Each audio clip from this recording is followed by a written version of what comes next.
Well, with the rise of popularity of artificial intelligence, really no surprise AI now making its way to the classroom. And as our Lauren Coomer shows us, it can both help and hurt our students. Good morning, Lauren. Yeah, good morning, Elliot Ruda. We spoke with Protect Young Eyes, a company aiming to create safe digital spaces for kids. And they say standards must be made to guide schools on how the tools should be used in the learning space.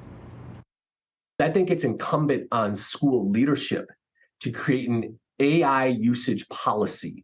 What are the ways in which AI is allowed? Not much different than, say, acceptable use policies or device policies that exist at the school. This is a new technology. One of the biggest questions surrounding artificial intelligence is its place in schools. That's according to Chris McKenna, the founder and CEO of Protect Young Eyes. Again, as a compass that points us, gets us started, gets us off that line. Maybe we're distracted. We don't know quite what to write or get started with.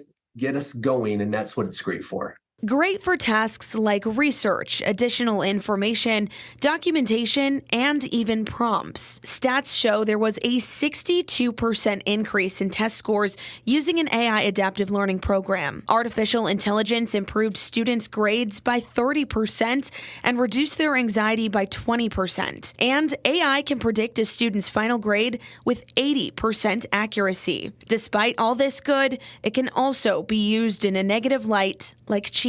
There are tools out there that the school can use to help identify AI written content, because it's like AI battling AI, right? These things exist.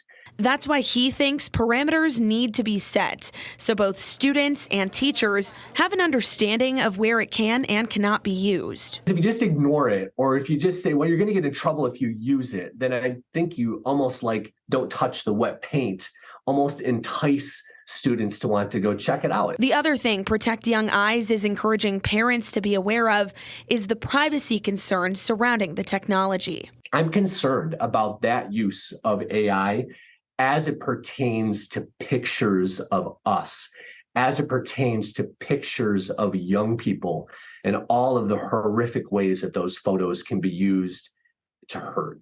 Images can be doctored and voices can be cloned to create fake scenarios that look and sound realistic. These are the sorts of things that when you let the genie out of the bottle like this and it doesn't have any controls around it, it's always going to be exploitive unless there are restrictions or regulations to pull it in.